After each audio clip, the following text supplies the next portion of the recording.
employees of the College of the Sequoias Community College District. Today is Monday, September 11th, 2023. With regard to closed session reportable items, by unanimous vote, the board took action in closed session to reject the claim for damages filed by a student with ID 00351-920. Board further instructed the district to relay this rejection to the claimant and to notify Keenan and Associates for processing. So it's the only action taken today. If you'll join me to stand in honor and deference for a moment of silence, followed by a flag salute. But the moment of silence for those who lost their lives during the terrorist attacks on our country 22 years ago now, September 11th, 2001. So if you'll join me in a moment of silence, please.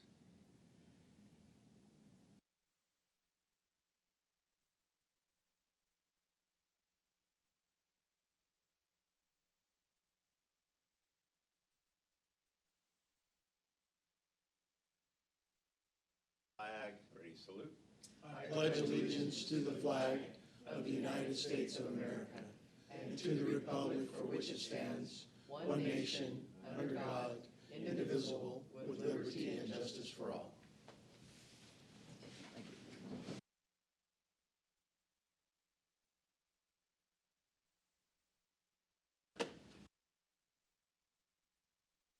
For public comment, per board policy 2350, any person may address the board at this time on an agenda item or other matters of interest to the public that are within the subject matter jurisdiction of the board.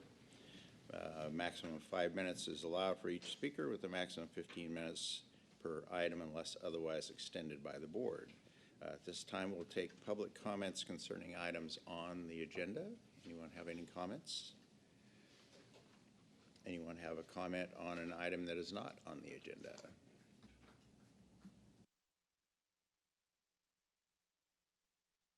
All right, thank you very much. Moving to the board and executive staff reports, student trustee report, Ms. Parker. A couple of things that I would like to report on. This last week we had our Club Rush. Club Rush was a big success here on COS's campus. There was a lot of student presence throughout Club Rush, and one of our newer clubs, the video game club, got over 200 plus student signups for students to join their club, which is quite record-breaking. I would also like to remind you guys of the football tailgate we are hosting this Saturday, the 16th. The tailgate is for our COS students, starting at 10 a.m. The first 100 students that show up, we will be serving them a free breakfast. Other things I'd like to report on from Tulare and Hanford. Both Tulare and Hanford are having a welcome week back event. Hanford already had theirs at the Pavilion the first week of school. Tulare will be having it on October 10th from 11 to 1:30 p.m. to celebrate the 10th anniversary of COS Tulare. Also, COS Tulare will be hosting a resource fair on their campus. Or they hosted it, on August 22nd, August 23rd, with over 300 students in attendance over the course of 2 days. And then from COS Hanford, their career services have been hosting the Boys and Girls Club interviews for youth-oriented leadership opportunities on their campus. But other than that, that concludes my report. Next up is board member reports. Mr. Nunes. Okay, so I think we all attended the two ribbon cutting ceremonies a couple weeks ago, right? The student learning, what's the official name? Student Support Services. I always want to start Educational Support Services building. What a great addition to the campus that is. Very, very impressed. A day later, I think was the day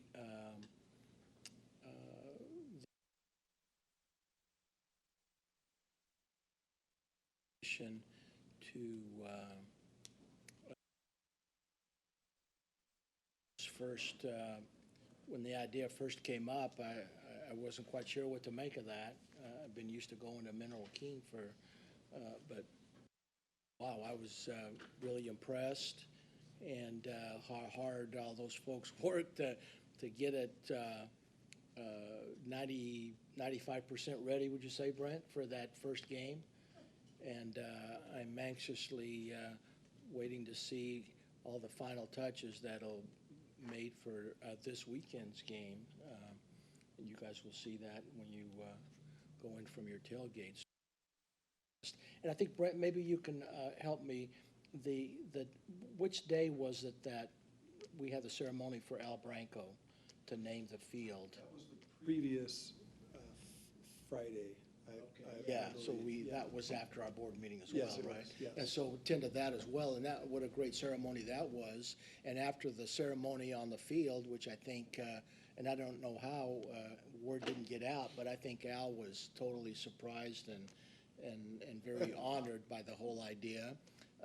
After that, there was a gathering here in room 1 where a lot of his former players showed up from places near and far. As a matter of fact, some of his there was one fellow that came from Wisconsin, am I correct?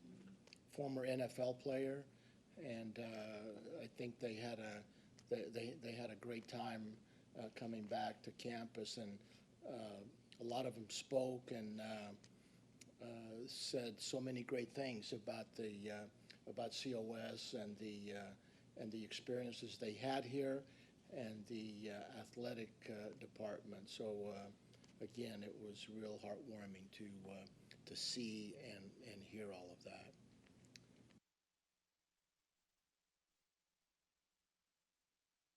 Just a little, Comments. just a little. Thanks, Ken. Timed it, each of us get one. I'm sure I missed something. No, it's been a very active here at COS, and it was great to not only be invited to those events, but also see them on social media. So I follow our social media, but I was quite pleased as well to attend the field dedication. I thought, what a special way to honor a special person with such a great history and of advocating for students and supporting our students. So it was, I know that a lot of consideration was taking place, but he had quite the record and quite the history. So it was really nice to see us do something like that for someone that's special to COS. So kudos to everyone who was involved in that event. Ditto. I'd like to thank all the COS staff and administrators and everyone that made all those events possible too, because they were all very nicely done. So ditto to all of the reports. Yeah. Since Great Ken job, stole Ken. the show. Great job. Good job, Ken. Next up is a foundation report, Mr. Foster. Okay, all right, thank you. Accreditation report, Dr. Lasana. Good evening, everyone. You should have this in your packet there. We have just a quick update on accreditation. Reminder that we're in process. Our review is coming up in spring of 25 with a visit in fall of 25. We have Dr. Webb from the ACCJC joining us on October 6th, and you're all welcome to join us there. We can send you out an invite. We will be having 2 meetings with her. And then accreditation work group is meeting, and we are starting to gather our evidence for the new standards that we are going to be using. And I put the timeline on the back. We can look at that really quick. But first, there's 3 first read on policy revisions. There's policy on institutional appeals, student complaint and public complaints, and complaints against the ACCJC.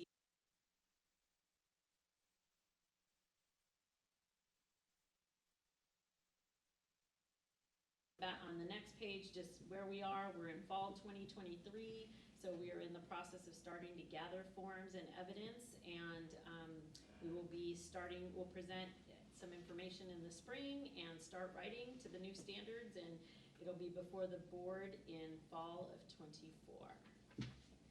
Just a quick update on that timeline. Never-ending process, right? Pardon me? Never-ending process. Never ending. And it's a new one, so at least there's, something new and exciting. Change it up a little bit. Yeah, a little bit. Thank you, Jennifer. Superintendent President's report, Dr. Galvin. Thank you, President Lane. Here's another installment of everybody's favorite part of the board meetings. We get to meet 6 brand-new full-time faculty members tonight. Before we do, I just want to give a shout-out to Lauren Fishbeck and Vanessa Lamb for getting this year's COS community report published. A bunch of great articles and pictures and data sets to share. So we've got some down here if anybody would like to take one home. But just wanted to give both of them a shout out because this thing, you've got to kind of wait until about August 1st so you can get everything in from the year before. And some things you have previously written up and so forth, but they really work hard over that last 6 weeks to get this thing printed for our September board meeting. So thank you to them. Having said that, we get to meet 6 wonderful people, and I think to get us started, Dr. Lucerna will come up and get the process started. Yes. Hi, everybody. I'm back again, and I have the honor of introducing our faculty. And Jessica, hopefully she'll make it here, but if not, she's given me the information on Sunny, who is going to be introducing, and Luann just texted, and she is on her way with one of the 5. So one of the 6. So we're on our way. So I'm going to have the others come up. So if everyone wants to come up, our new faculty. Sunny, want to wait? We'll see you. You can come up too, and Jessica's not here by the time we get to you. I'll intro you. So I'm really honored to be introducing our new faculty. We have one counselor we'll be introducing, and 5 teaching faculty, 2 growth positions, one in ethnic studies and one in multimedia digital art, as well as retirement replacements in business, psychology, and animal science. So I am going to start with Maria Martin. If you want to come up and stand with me. Maria is our new ethnic studies, Chicano studies faculty member. She was born in Jalisco, Mexico, and was raised in Bakersfield. She is a first-generation college student who received a degree in sociology with a minor in education and applied psychology from UC Santa Barbara, and completed her master's in education with a concentration on equity and social justice at San Francisco State. Maria is not new to COS, as she has been serving in the role of Student Success Dream Center Coordinator. And prior to coming to COS, she worked as the Women's Center Director at San Francisco State and a school aide for disability services at City College of San Francisco. An interesting fact about Maria is that she has a twin sister, so we'll make sure we don't get confused, as well as 2 brothers. She enjoys trying new food, working out, traveling, nature, and spending time with family. Please join me in welcoming Maria Martin. Thank you for the introduction, Dr. Lucerna.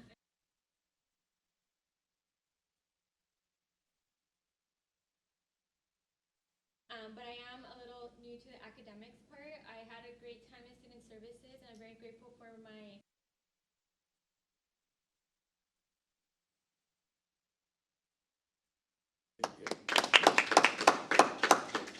Okay, so a couple of questions. How old were you? How old were you when you came from Jalisco? And where does your twin sister live, and what does she do?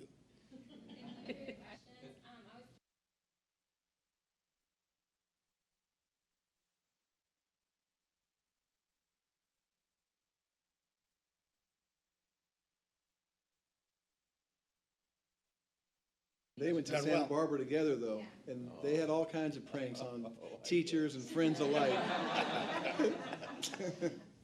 thought about doing it here, but. Oh, my goodness. You rascal. Actually, Patricia. Thank you. Thank you. Welcome. Thanks for sharing those additional facts. And Jessica, you're next. So this is Jessica Gutierrez. She's our new business faculty member. And Jessica was born in Fresno and grew up in Ivanhoe and Visalia, where she attended Mount Whitney High School. She wrote that on the little intro too, Go Pioneers. She started her undergraduate studies at UCLA and completed her bachelor's in business management at Fresno Pacific. She also completed her MBA at Grand Canyon University. Jessica started teaching in 2018 as faculty in the business program at San Joaquin Valley College in Visalia. And in 2021, she joined Reedley College, as an adjunct instructor for information systems, business and marketing courses, and served as an advisor for the CEO Club. Her background is in accounting and small business startup. She has 3 children, Diego, who's 11, Luis, who's 5, and Sophia, who is 3, and she describes them as the sweetest, wildest, and diehard Star Wars fans. Jessica is also a notary public and a recently licensed ham radio operator. She also has her own wedding business. Her special interests are outdoors, hiking, and taking her kids to museums. Please join me in welcoming Jessica Gutierrez. Thank you, Dr. Lucerna, and thank you to the board. A quick correction, I was hoping to have been licensed by the time this meeting took place. Oh, I am not licensed yet, but do hope to be a licensed ham radio operator before the end of the year. However, I am very excited. I have dreamed of working here at COS for many years, and I'm just very thankful and very blessed to finally have the opportunity to be here, and so thankful for the students and just everybody that I've been able to meet so far. And I look forward to a long and prosperous future here, so thank you. You want to introduce your photographer?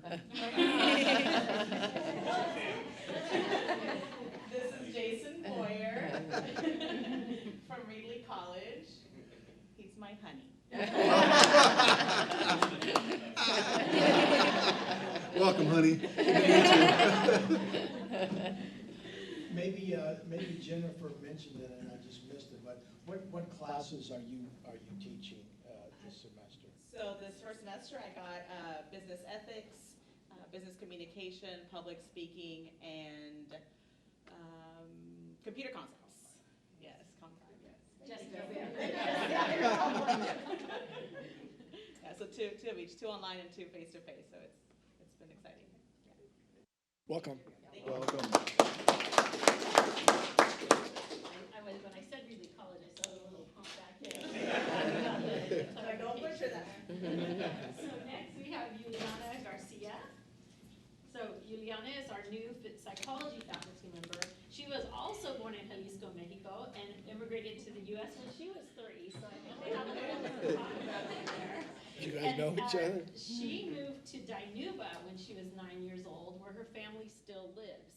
Juliana completed her BA in psychology and master's in counseling psychology at Mount St. Mary's University. Most recently, Juliana worked at Mount St. Mary's University as a full-time instructor in the psychology department and at UCLA as the Undocu-Bruins Research Program Coordinator. I like that name. She also served as adjunct faculty here at COS. Her daughter, Lucia, was born in October 2022, and she shares 3 other children with her partner, Anthony, AJ, Celeste, and Kevin, and a Shih Tzu named Freud. Appropriate name. Juliana enjoys spending time with family and is also a Star Wars fan. She enjoys reading, crafting, and puzzles. Please join me in welcoming Juliana Garcia.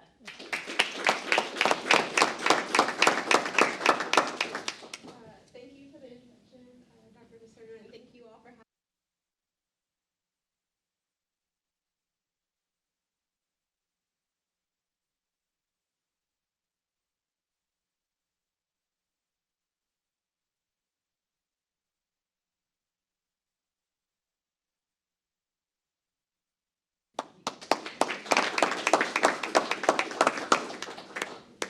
Okay, so since Dr. Thompson just walked in, I'm gonna give him 1 minute to breathe, and I'll call up Corinne.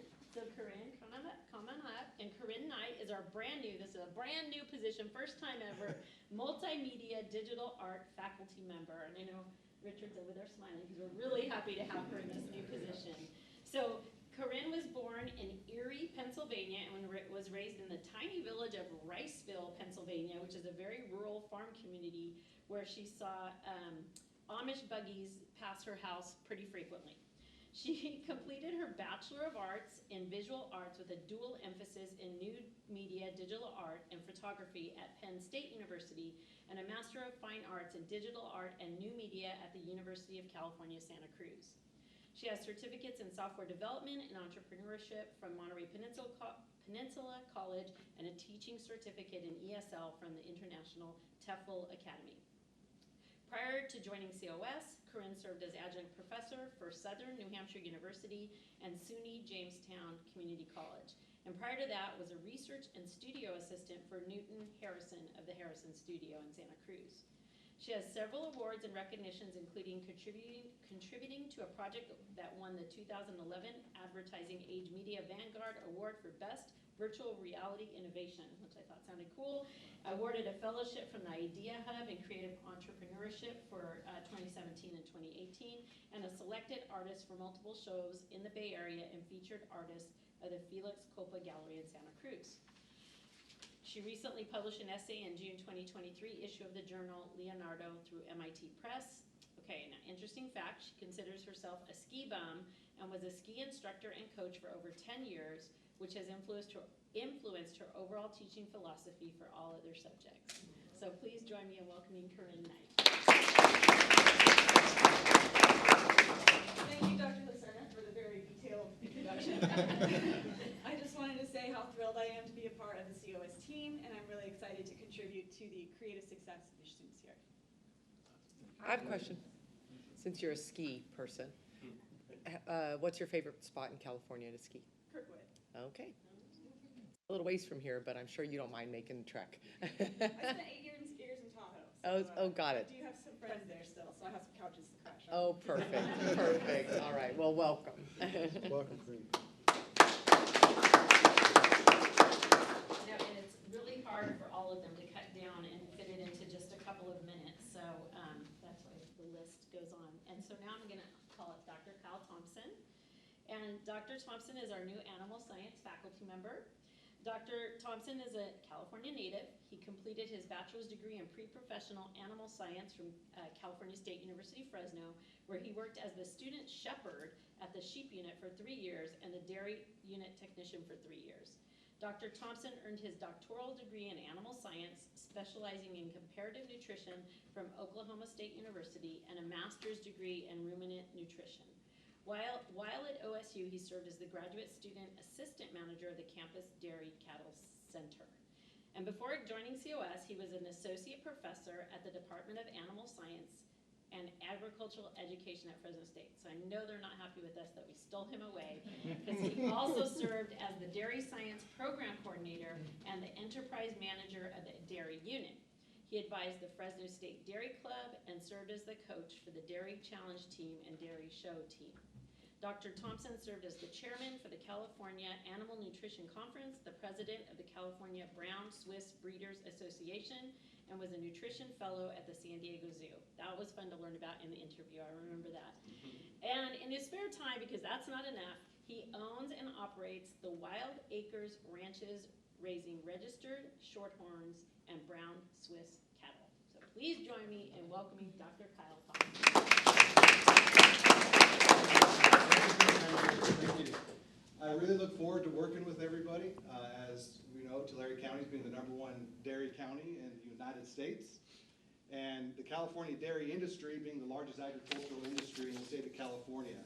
And with that, from farm to fork, 443,000 jobs help support the dairy industry. So I'm really excited with the opportunities at COS as we grow those opportunities to help push graduates into those careers. So thank you so much.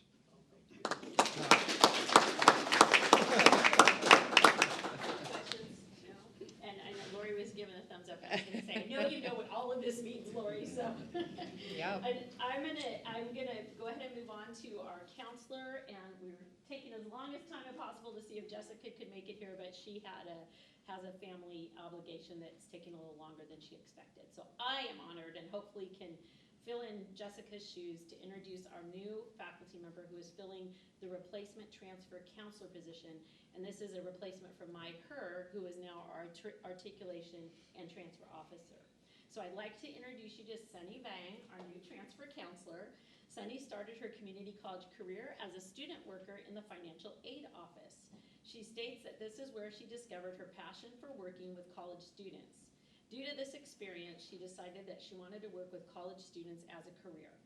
Sunny then went on to act as Educational Opportunity Program peer mentor, counselor intern at Fresno State, where she was given the opportunity to guide and transition first-generation, low-income background college students through the university environment.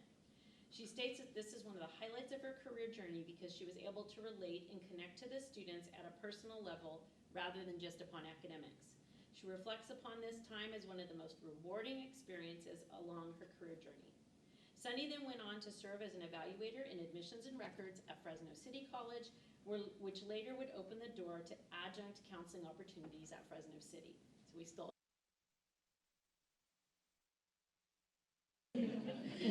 since then, Sunny has served as the adjunct counselor for outreach, adjunct transfer counselor, as well as an articulation officer. We know that her departure from Fresno City College to COS was quite a loss for them, but are thrilled about our gain. Sunny enjoys traveling, yoga, Pilates, and sewing.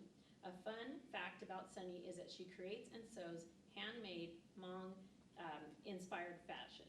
We are excited to have Sunny join our team with all of her expertise paired with her student-centered approach. Welcome, Sunny. Introduction, Dr. Lacerda. I just moved here like a few months ago, so I'm so excited.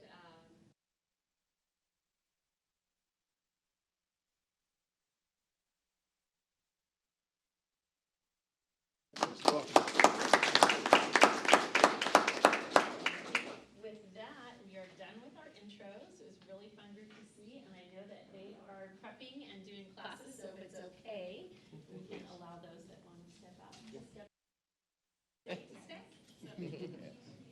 Thank you all. Welcome.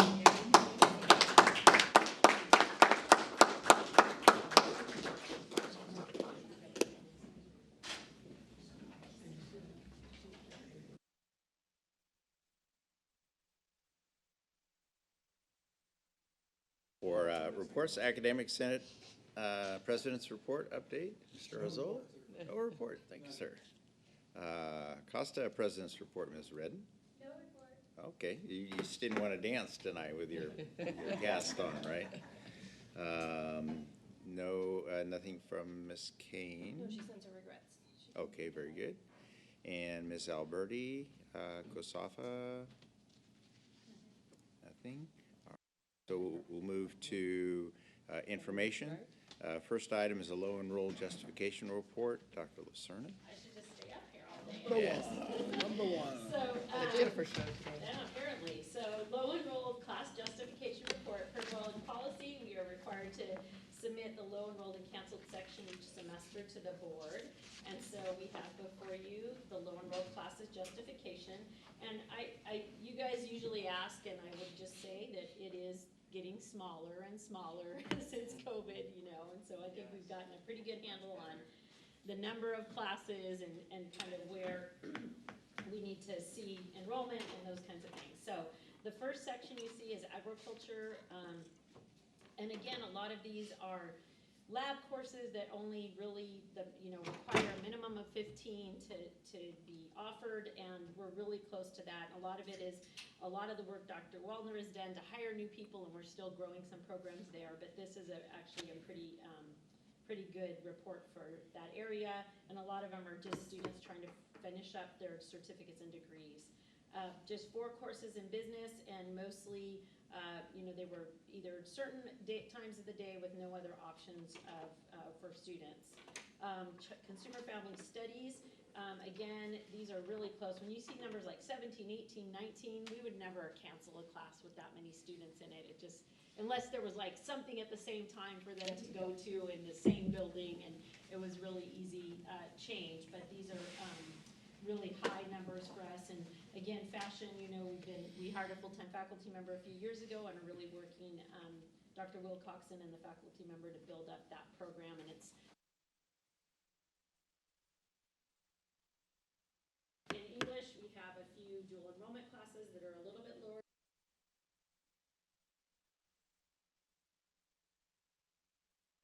Other only class available at a certain campus. Industry and technology, finishing up some of the program sequencing. You notice those are in graphic design, and you just met Corinne, and that's one of the things she's going to be doing is help us build up that graphic design program at the new role that she's playing. So we're excited to have her on board. And then we have a dual enrollment electrician training at, off campus, and we're working on that one with them as well. In language and communication, a few ESL classes, but these are actually pretty good for ESL, and again, they're 18, 19.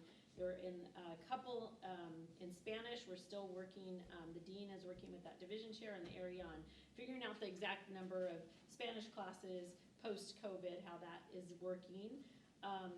Happy to say we just hired a brand new journalism adjunct faculty member who's going to be really working on pulling our journalism program back together. The newspaper's out again. They've published some articles, and he's coming out of Bakersfield, and we're really excited about having him on board and teaching some of these classes. But again, high numbers, 19, 17. We really don't worry about that. Jennifer, is the magic number 20? Is that the? That's for lecture, is 20. I mean, we tried every class, most of the classes are at 40 unless they have some special waivers like writing classes and things like that. But for low enrolled, the magic number that we're usually looking at is 20. And under 20, we give you a report. For lab classes, under 15, we're required to give you a report. And then physical education, science, social science, again, all up 18, 17. And the last page is also, social sciences. And there are still some unhampered by Celia and then a couple dual enrollment, but still not really numbers that we're super worried about. Any other questions on that one? And then I have the council report. And I won't go into as much detail as a council report. Basically, any classes that we had to cancel. I have a question. Oh, yes, sorry. I don't recall, and maybe I don't remember it, but I don't remember seeing the no instructor as the justification before. Is that? That happens every once in a while. Yeah. Where we aren't able to fill a class because we don't have an instructor, or if an instructor left at the last minute or a lot of times what happens is we'll have an adjunct instructor who gets a full-time job somewhere else. And so all of a sudden we have 5 sections or 3 sections that we need to fill. In most cases, our full-time faculty or other adjuncts will come in and take those classes, but sometimes they're scheduled at a time when no one can. And so we will do numerous things. We will try to change a time, do something that, anything else that we can, but in some cases we will have to cancel it. And then if we do, we call every single one of those students and we get them into another class. So those are the 2 justifications for canceling, is either low enrolled or we didn't have an instructor, is usually why a class would be canceled. Thank you. Okay. Questions?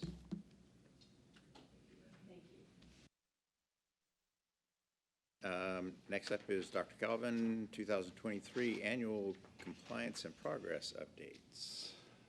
Thank you, President Lane. Recall that every year we're required to present our ACCJC institution set standards and the progress that we've made. And Dr. Osterk likes to use this opportunity to pile about 5 other things into one report. I told him if he does this next year, he's going to be giving the report. So be prepared for that. You see, these are the top one, the annual report on the master plan. I will be providing a report at the December meeting, but tonight, the next 5 we'll cover, but we'll spend most of our time on the institution set standards because that is a requirement, talking about how we did towards our floor and aspirational goals. Then we'll get into the Chancellor's Office metrics dashboard, and then just briefly remind folks about the Student Right to Know disclosure website, the Federal College Scorecard, and then touch upon our Student Support Services Survey, or otherwise known as Motherload, that I shared at Convocation. Again, a lot of this is just to document for our accreditors that the board is seeing these a couple times a year. So again, master plan, the annual report on the master plan will be presented at the December board meeting. So I'm sure we'll have a packed house that night. But in terms of the institution set minimum standards and stretch aspirational goals, you see this every September. Our participatory governance groups see it the previous spring, right before graduation. This is just the criteria and processes that we use. You're all familiar with this. We've been doing this a long time now. We set these and share them broadly and liberally, and then come back and show people how we did. We've got those 4 areas that we kind of focus on: course completion rate, student certificate completion, degree completion, and then transfers to 4-year colleges and universities. The key is always reasonable, appropriate, and realistic when we're setting these standards. Holy mackerel, Dolly, you just pile these slides in. Fine job, Dolly. This really Very is where he colorful. likes I to like get creative. I like 'em. But you see, we really rely on the multi-year averages when we're comparing this year's results to how we've done previously.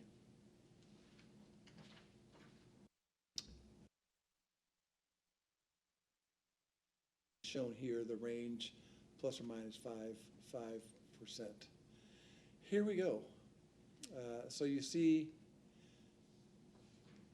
the overall 6-year average is right there circled, and then you go back 5%, back 10%, and you see where we set our floor and where we set our aspirational. So the first shaded box on the left of all those would be the floor, and then to the right would be the aspirational goals.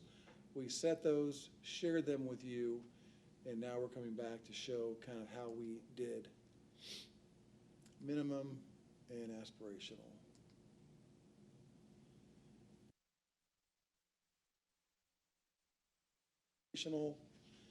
And here's where we wanted to get to. You see the blue check marks on the left-hand side of any of those boxes show that we met the floor, and on the right-hand side of those boxes, if there is one, it means we met the aspirational.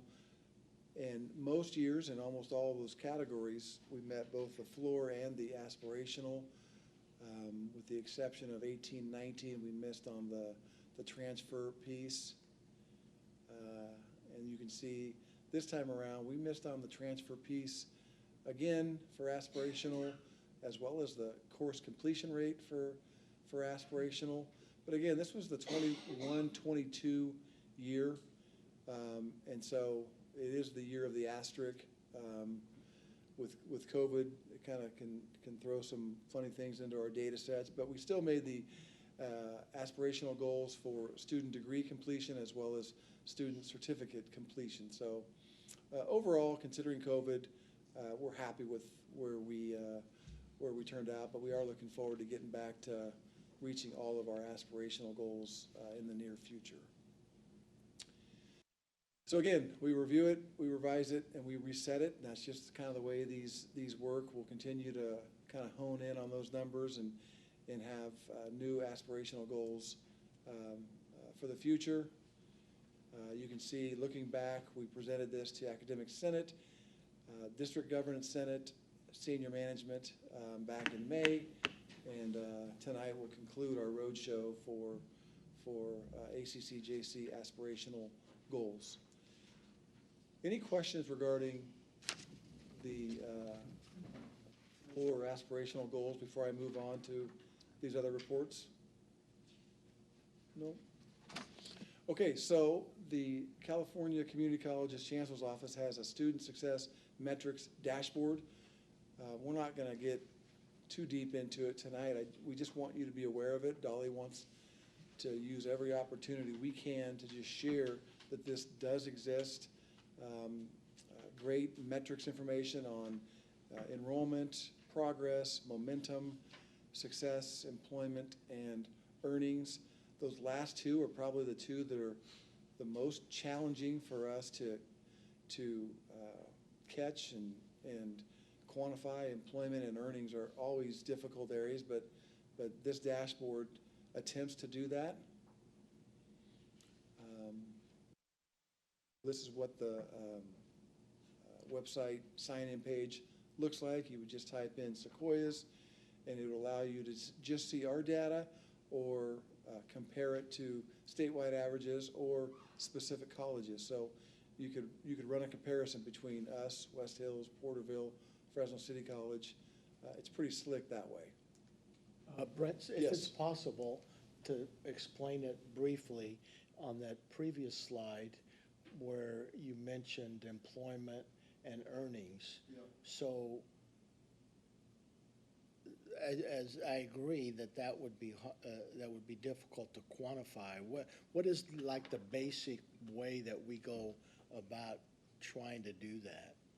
Some of it is through the EDD, the Employment Office, and some of those, yeah, publicly, public websites that we can capture. And some of it is student surveys or former student surveys, trying to reach them, and are you working in the field for which you were trained, and some of those types of things. Dr. Oster, do you want to add anything to that? Yes, they use unemployment insurance. They have a template for all the.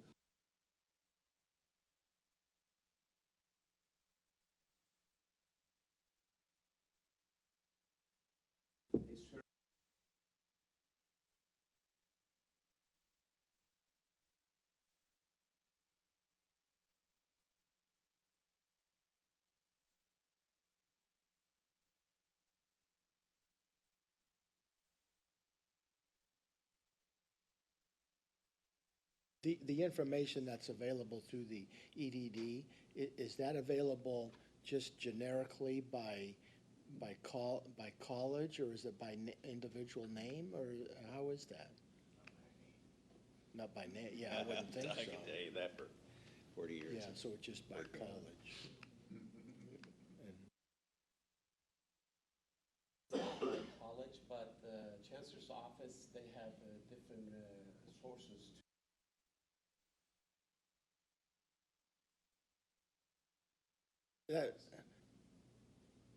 It's Yeah, not great though, Ken. To say that, I mean, I'm glad I'm not trying to find that, I'll put it that way, I guess. It seems a difficult task at best. Yeah, and you're relying on a slim amount of responses based on what's out there, and you're drawing conclusions on a very small fragment of the population, no doubt. And it doesn't capture itself.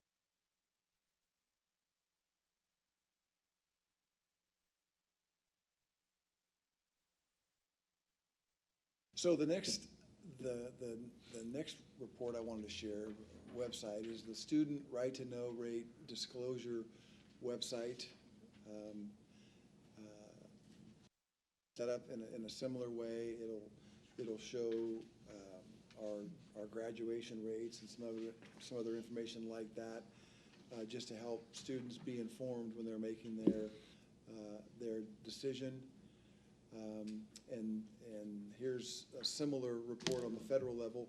The Federal College Scorecard is also available to all prospective students. They can go on and read about the college, and you see our graduation rate there is 38%. I think the nationwide average is in the low 30s. It may even say there 32%. So again, we're not satisfied with that. We're always working to get that number higher, but we do feel good that we are above the national and state average there. So that's the Federal College Scorecard. Anyone's able to just access that and poke around a little bit. And then finally, most everyone in this room was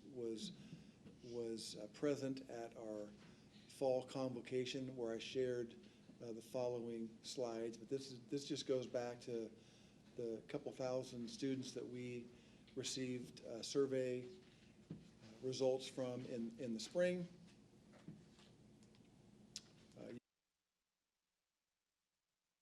8 years, we've had some fabulous responses from students, an overall satisfaction rate of 97 or 98%. And as I said at convocation, that always makes you a little nervous because at what point, what are we going to say when it doesn't come in at that? And fortunately for us, this year it did. Again, 98% were either satisfied or very satisfied. In fact, more than half of our students said they were very satisfied with the quality of their education at COS. So felt good about that. And no drop off at all between sites. 98% across the board. That was encouraging as well. We do use this opportunity to hear from students about the kinds of challenges they have to being successful here at College of the Sequoias, and balancing work and school traditionally ends up at the top of the list, along with financial and money issues, and then balancing family and school. We know these things weigh heavy on our students, and we use this as an opportunity to kind of see where we can fine-tune services. And as I mentioned at convocation, we get several thousand comments, which I'll show you a few on the next slide, but we get several thousand comments, and if there is one that clearly is a student in like immediate need, Dr. Osterk is authorized to share that information with the appropriate department program on campus so we can reach out to that student immediately. Hey, what can we do to help?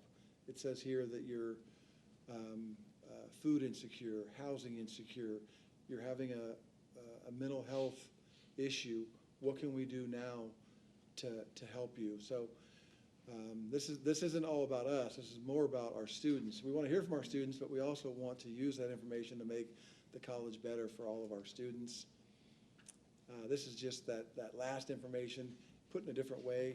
The blue shows the challenges from 2021, and then the orange is 2023. So a lot of the same issues are still there, but they have been lessened, if you will, over the last 2 years. And then finally, there's some pretty good ones in here.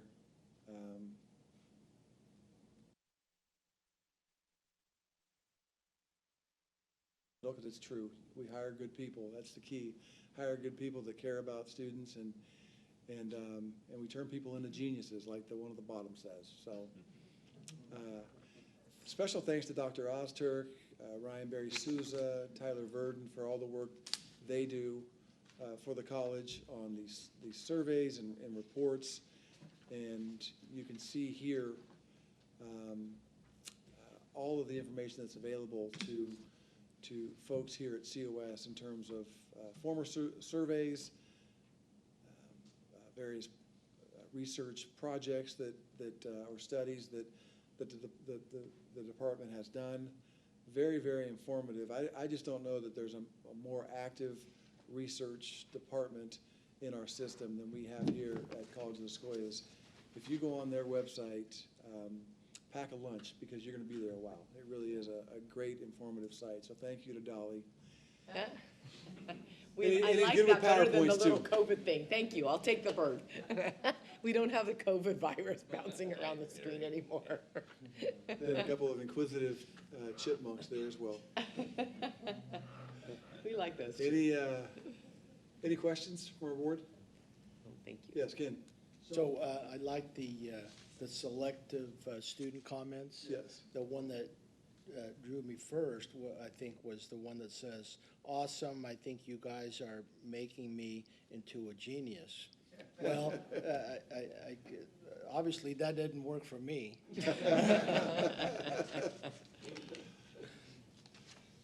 All that to set up that joke? Okay, well, you can see the bird fly away again now. There you go. Any more questions? Okay.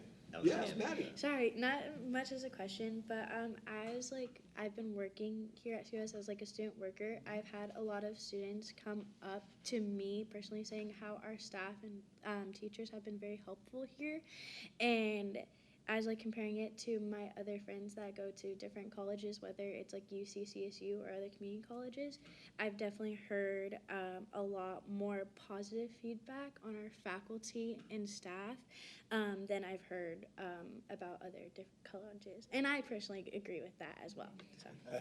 Well, I hear good things about our student workers, especially one student worker in particular.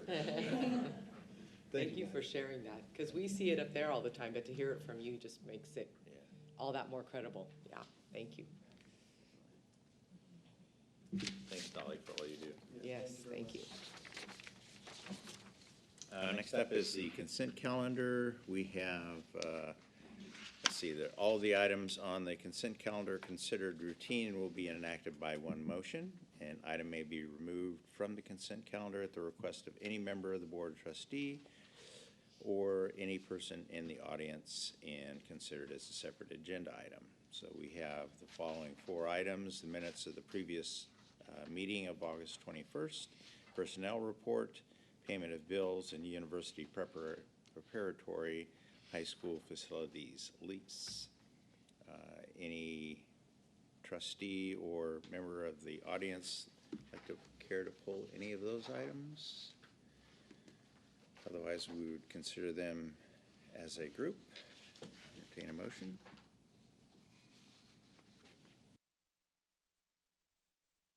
Okay, so I would move for approval of the consent calendar.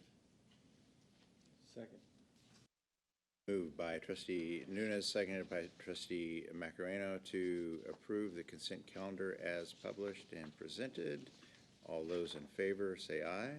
Aye. Aye. Any opposed? No. Passes unanimously with. If I could, President Lane, yes. I'll just add that on the university prep, we have met with the Tulare County Office of Ed, who holds the charter for UPHS. And the plan is for this to be the final contract, the final 4 years that they're on our campus. They have plans to build their own campus. I think we need the space, and they need more space. They've been a fabulous partner, and we're working on ways to continue to support their dual and concurrent enrollment needs, albeit from a separate site. So we've got some time to plan that, but just wanted that to get into the minutes because we have met numerous times with TCOE. It's absolutely amicable. I think they're excited about the prospect of having their own campus, and I think there's in our facilities master plan shows a need for us to use that area as well. So it'll be a great win-win, and we've got kind of 4 years to plan what exactly that looks like. Next up is the action items, curriculum, new, modified, and deleted. Dr. Lacerna. So as usual, this is a report has been approved by the district-wide curriculum committee and it's been extended.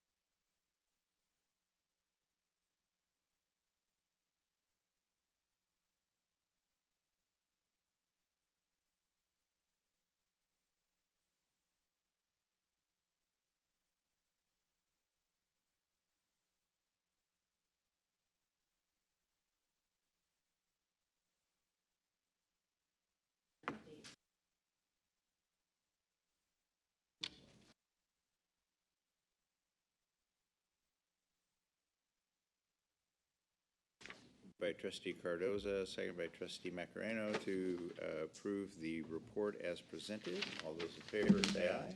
Aye. Any opposed? No abstentions? Unanimous. Thank you. Mr. Perez, next 2 items, public hearing on the 2023-24 district budget and then the annual appropriation limit. Yes, sir, thank you. Before I begin, I wanted to go back to that presentation that President Calvin showed. Mostly it's for Madison's benefit on the 63% of food insecurity. It's not going to solve all the food insecurity. It's just kind of give you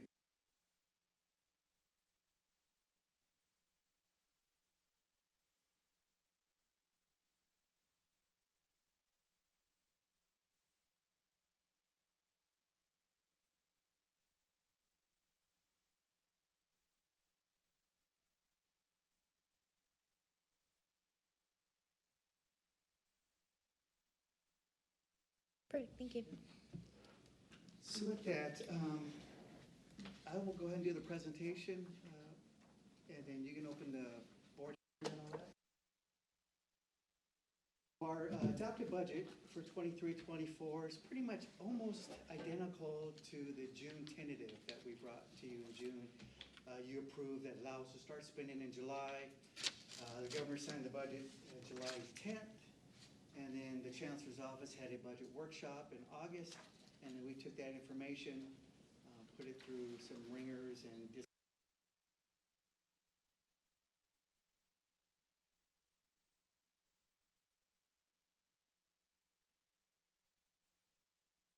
general funds, and then we'll go over to 24.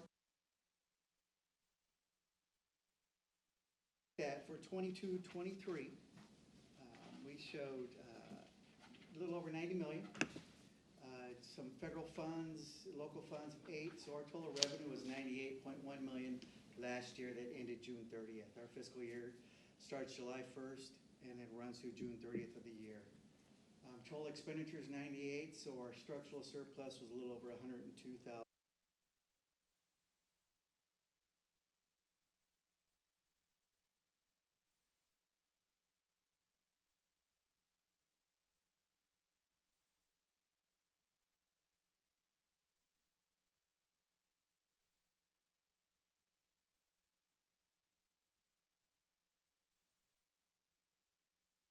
Reason being is a lot of the districts used the COVID federal dollar monies the last couple of years.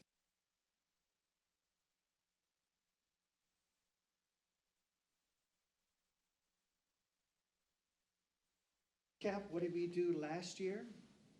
Again, it was 1% over funding COLA, so 7.56 for all employee groups. Capital projects funding, we moved money into Tulare CTE Phase 2. District-wide IT to include the Wi-Fi, the smart classrooms, ESS building, Visalia classrooms, there are a lot of remodels there, office renovations, the stadium, which you did the ribbon cutting last weekend, Giant Marketplace that'll have a ribbon cutting, I think, next month, and then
his goal is to have 70% of working age Californians possess a degree or.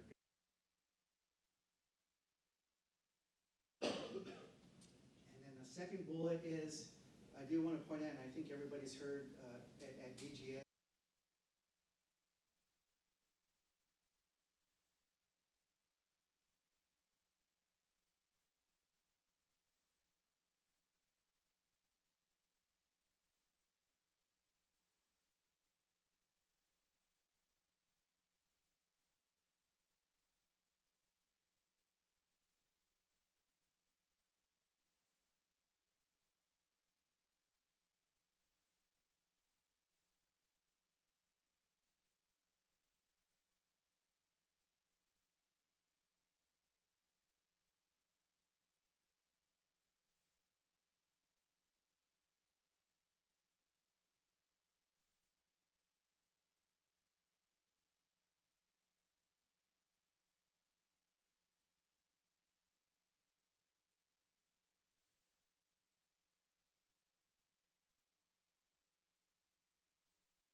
going, you see COLA 8.22, Growth, 0.5. Again, hardly any district, if any of the districts are getting that because they're trying to get back to the pre-pandemic. Categoricals are getting 8.22% COLA, except for Student Equity and Achievement Program, which is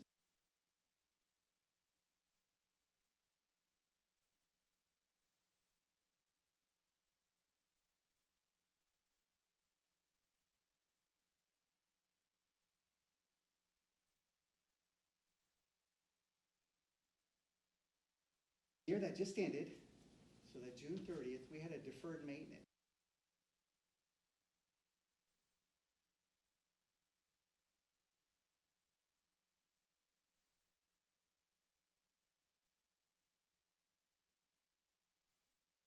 As an example, I'm going to issue 5.4 million into deferred maintenance, and I'm going to move it to a different project or program.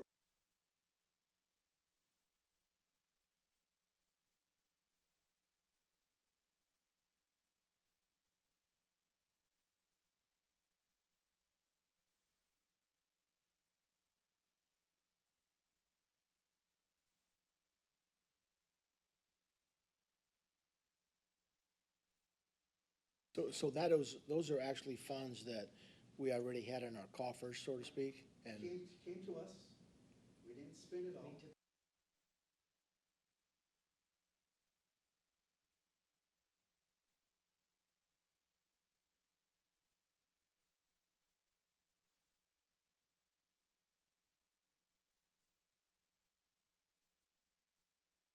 New roofs, new painting, all the kinds of things that we do with that maintenance, deferred maintenance money. He took back $5 million.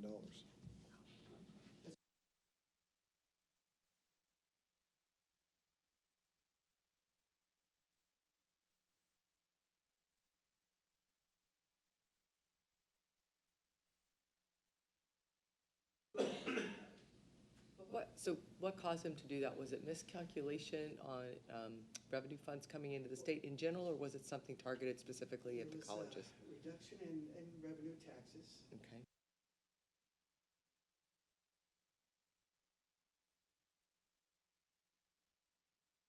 Saw a lot of the school districts on paper didn't spend their money. So he goes, I'm gonna take but the internet obligations. So that's what it's. So that was a big. Okay.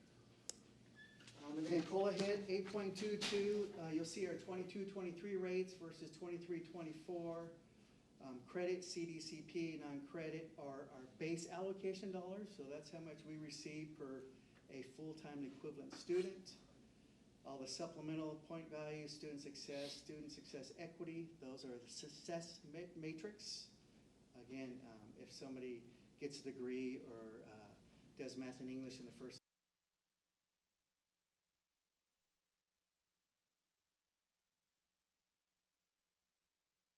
for us as a base allocation, we start off right out the gate, a medium college. So we're medium between 10 and 20,000 FTS.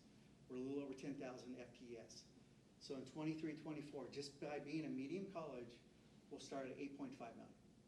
We have 2 approved centers, both being over 1,000 FTS. That's another 2.1 million.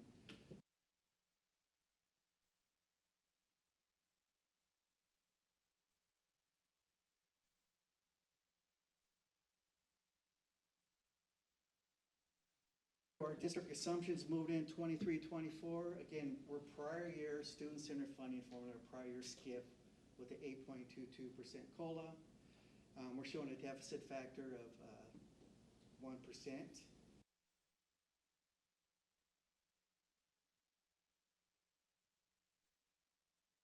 Base budget augmentations, step and column advances, and while I'm talking about that, if you can go to page, let me see here.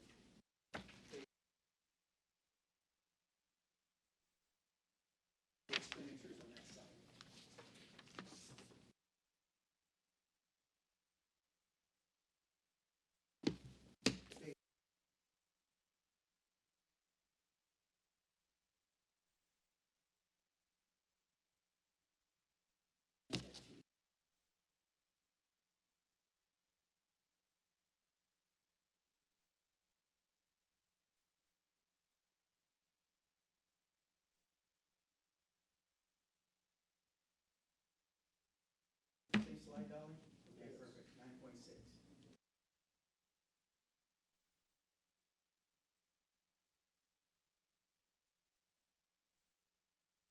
we pushed forward a lot more from summer than we normally would have because we were protected last year and we're not going to be protected or held harmless this coming up year. So we wanted to have a nice running start into 2023-24.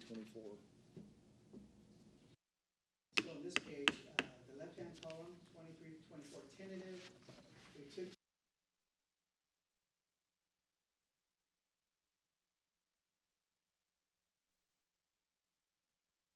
other revenues, the majority of that is categorical student services.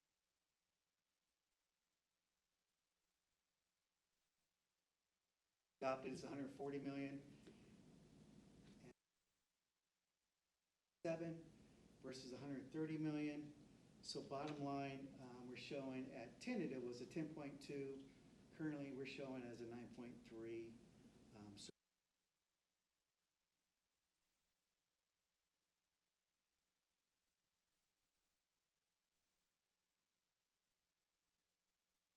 expenditure side there. And then the legend will kind of give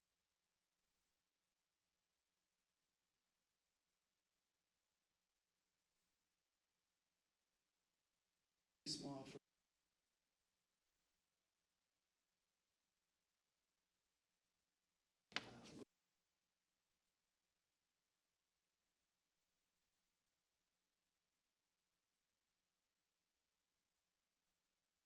take the 3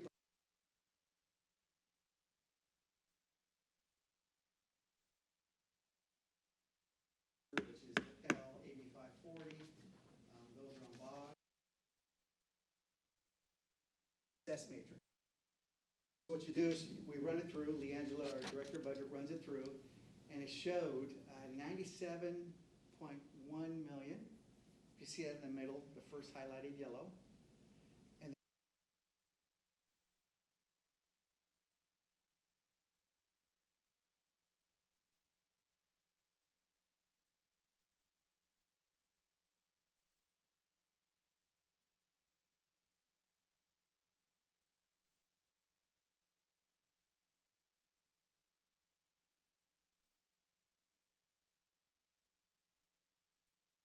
deficit a little over 1.3.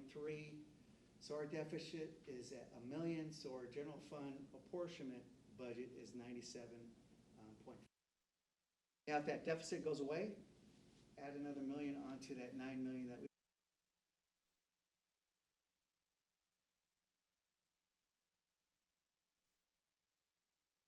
Solvency plan, and again,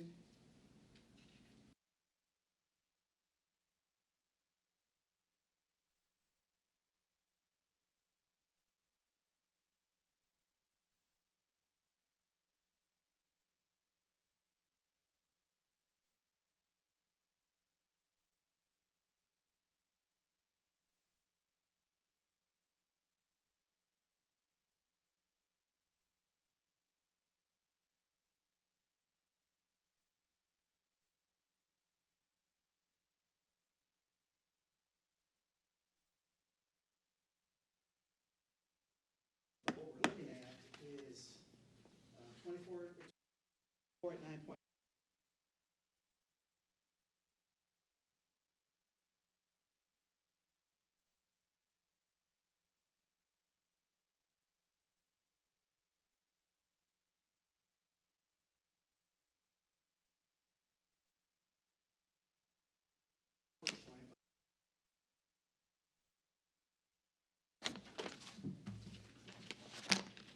So if you follow me to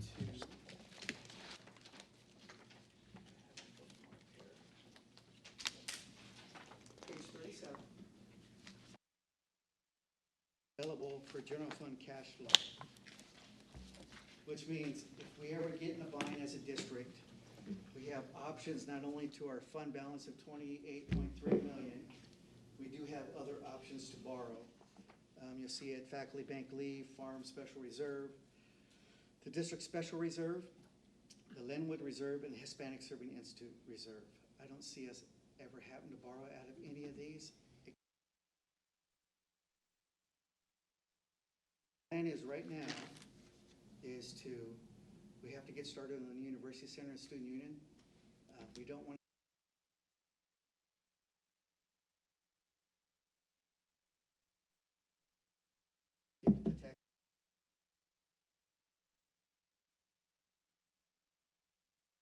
issuing the bond. So we're gonna use this $5 million to get Byron started. So POs are probably in the tune of $4.2 million right now.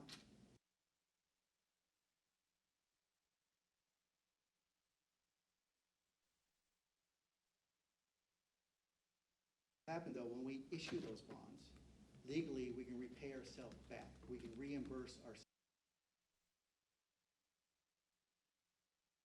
Happens in 3 years or 2 years, we reimburse ourselves, and then again, we'll go back to the budget committee and say, what our district's needs for this $5 million? Then we'll go to DGS, we'll get their recommendation, and we'll bring it to the board like a one-time, what are we gonna do with this $5 million?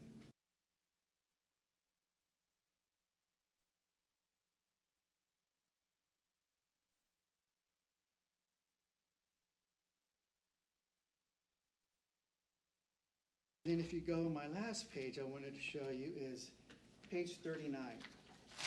And this is our OPEB. This is how we've started.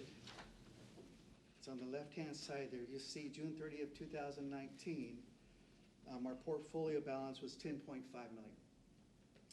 2020, a little over 11 million. We gained about 462,000. 21, June 30th, COVID hit. A lot of companies were making money. We went from 11 million to 13.2 million. Then the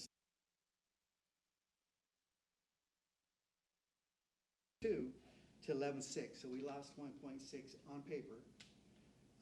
As of June 30th of 23, we've gained back, so we're back at 12.5 million. So we gained back a little over 900,000, so we're not too bad. So if I took the percentage increase from 2019 to 2023, so it's about an 18% increase. So we went from 10.5 million to 12.5 million without putting any additional money into OPEB. It's all about investments, and we invested with SWAC, our state board. Again, it's very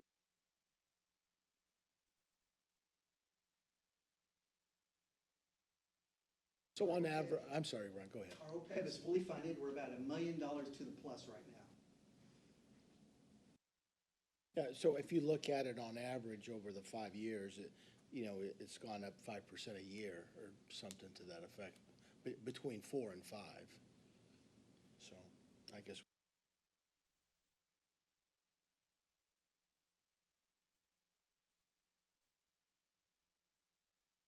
So with that, that's the 23-24 budget, and I'd be happy to answer any questions that the board may have on 23-24.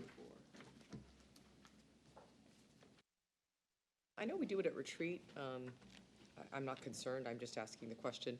We usually do a budget Solar? like 2 or 3 years out. You're not gonna ask about solar, are you? No, I'm not asking about solar, Thank you, although Lori. I did think about that. So in the book, you have current plus 1. We just did a 5.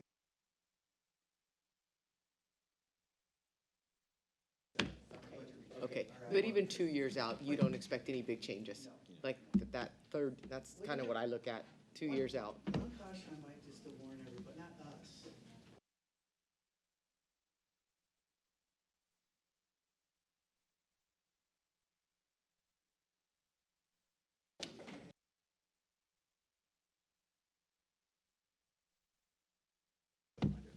Something might change formula-driven wise. Just don't know. The skiff might change. Got it, okay. There's a significant number of Yes, colleges that are gonna be in trouble aren't in in the 2 shape years. we are. And when this hold harmless goes away, And that funding formula kicks in for real. they're gonna hit a cliff. Okay. And so we don't know what that will cause our chancellor's office to do for the entire Not formula. giving any idea then of how to handle that or what might change? At this point, No. no, Okay. I think. What they're doing right now is districts have entered into the emergency conditions.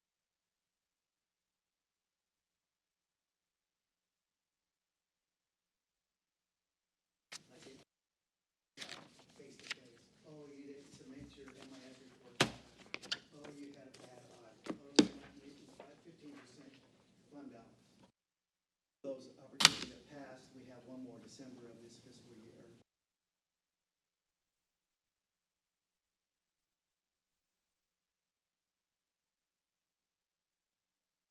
We just don't know if the cliff happens, how much it will affect us. Yes. But what are they gonna take in order to make everybody else what whole. the response is going to be. Mhm. If they turn the whole skiff upside down, Yeah. I mean, obviously, we've benefited from the skiff. And other colleges, maybe not as much. And then with COVID, there are some people that are on some really rough times right now. So who knows what that's gonna cause the chancellor's office to do in response. If you had to guess what percentage of colleges will be in trouble with the SCIF in 2 years in terms of where they are today, just a guess, what would you say that number is, over half? Third, Okay, just still a lot, that's a big chunk of. say there's a third that are in trouble, there's Okay. a third that will have to do some serious work. Changes? And then there's a third that are probably like us, Okay. that in the current situation, we've got it figured out pretty well.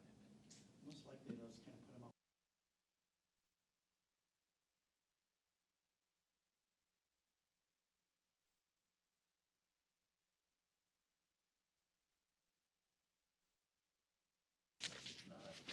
We'll open a public hearing. This is an opportunity for to address the board with comments and/or concerns regarding the final 2023-24 budget for colleges. COS, open the public hearing and take testimony in favor.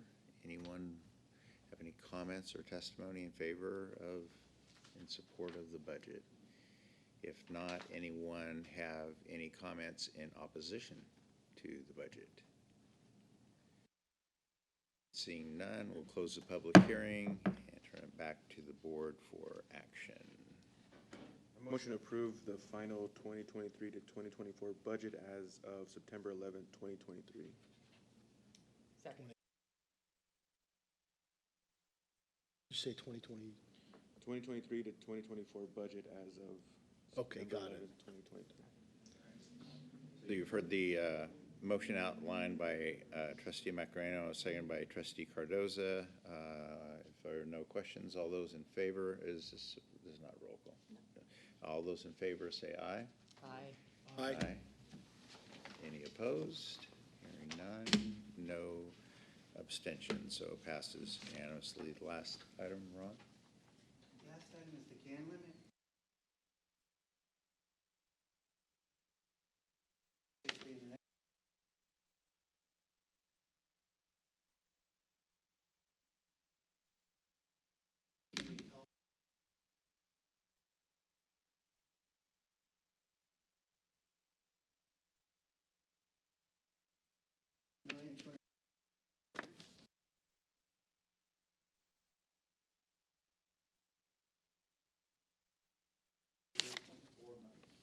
so we're within.